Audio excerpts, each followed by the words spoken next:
welcome back again. So in the last video we got this Datsun 510 running on a speed no ECU, controlling spark only. A couple of days later, I'm happy with it, everything's okay. So on to the next job, which is removing this engine from the engine bay, fitting this one. Nothing particularly exciting. The engine in there already is an L16. This is an L16, so same engine, but this one is a little bit past best. Unknown mileage, everything on it's very worn, it's knocky, it's tappety, it makes every noise an engine shouldn't make. Really hesitant to rev, just generally all round not a great engine. This one over here should be a little bit nicer. It's got a nice ported head, it's got a lighter flywheel, it's had a few bits done to it. Should be a straight swap in, easy peasy. Hopefully make this car a little bit nicer to drive. So we'll get to work and start pulling this engine out. You can see I've already pulled a few things off. HT leads off, etc. Airbox. Let's get to work.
So here we are after a little bit of work. We've got the intake and exhaust off on this side.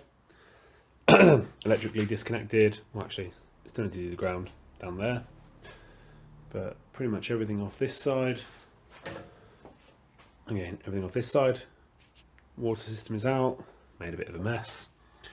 All the looms and stuff are disconnected on this side. We're not a million miles away from being ready in the engine bay. I think it's just the earth strap on this side down at the bottom here. And then it'll be getting under the car, disconnecting the prop shaft, gearbox mounts, engine mounts at the front. I'll probably need the bonnet off as well. But we're getting there. We're getting there. So about an hour has passed since we last checked in. Been under the car. Managed to remove the gearbox cross member. The prop shaft is out. I've drained the gearbox oil, speedo cable, reverse lights. I think now the only thing holding this engine and gearbox in is the front engine mounts and the fact that it's supported at the rear here. So we should be fairly close to giving this a go. Oh yeah, exhaust is out of the way as well.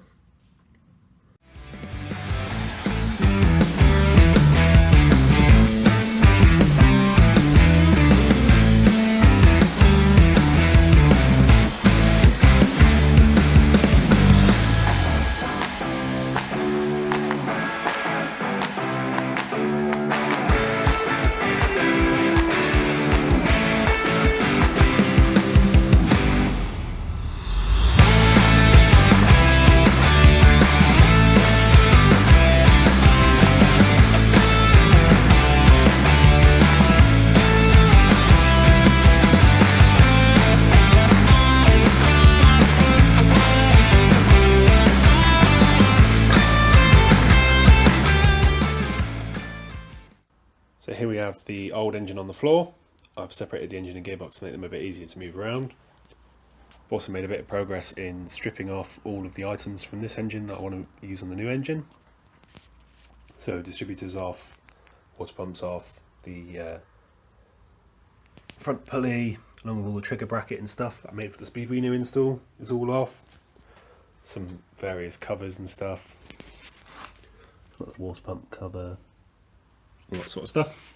It's all come off and has been fitted to this engine. So this one's looking a bit more ready to go in. Before I refit this engine, there's a few more jobs I need to tick off. There's some rust in the engine bay, which is one of the major reasons for pulling this engine. Also, the gearbox is quite noisy and neutral. Suspect an input bearing needs a bit of attention.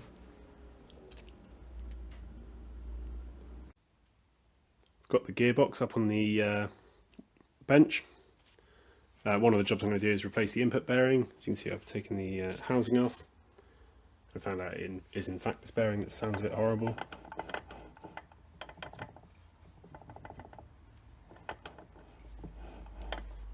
It's not horrendous, but it's a little bit noisy.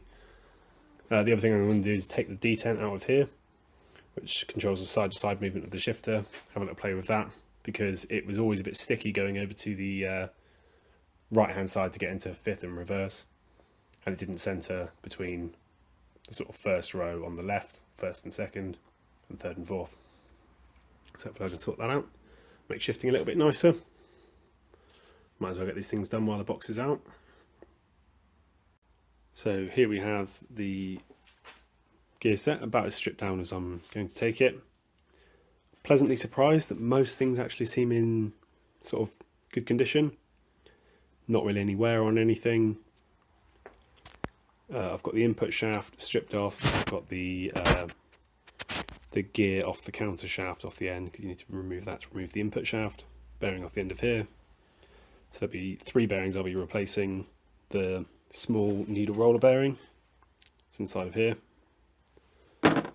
The input bearing, which will go onto there, and the bearing that holds the end of the counter shaft as well.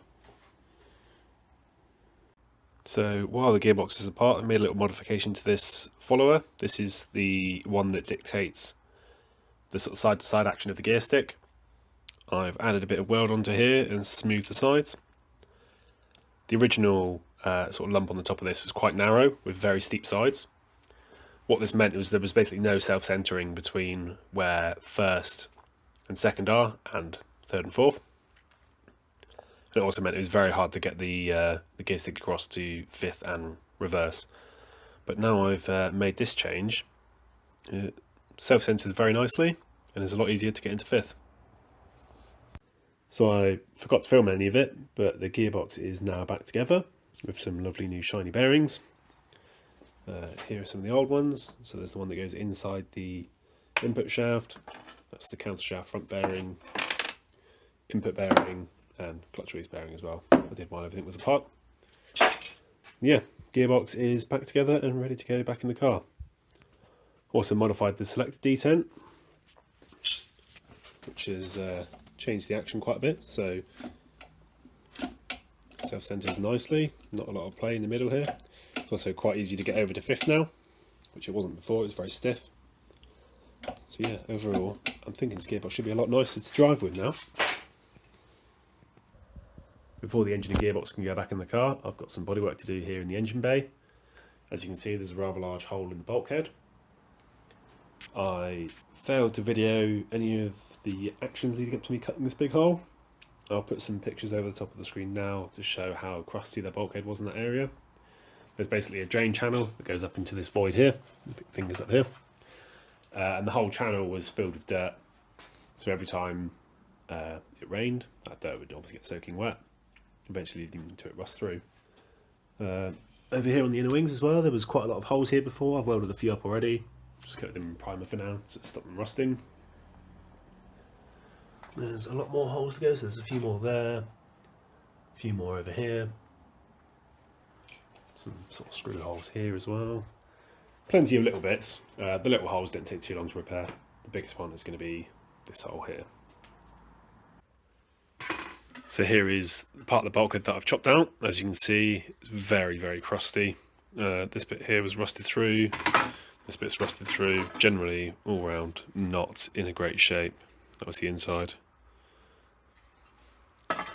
There was a cover plate that was sort of flush with the front of this. So you can see how sort of deep it was, and this whole thing was filled with dirt. So no surprise it's rusted through. Made a bit of progress on a repair panel, which is this one here.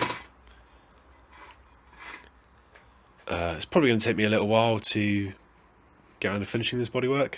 This sort of stuff takes ages. So I think this is probably where I'll leave the video for now.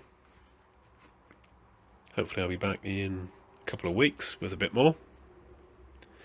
Hopefully we'll be at the stage to put the engine back in.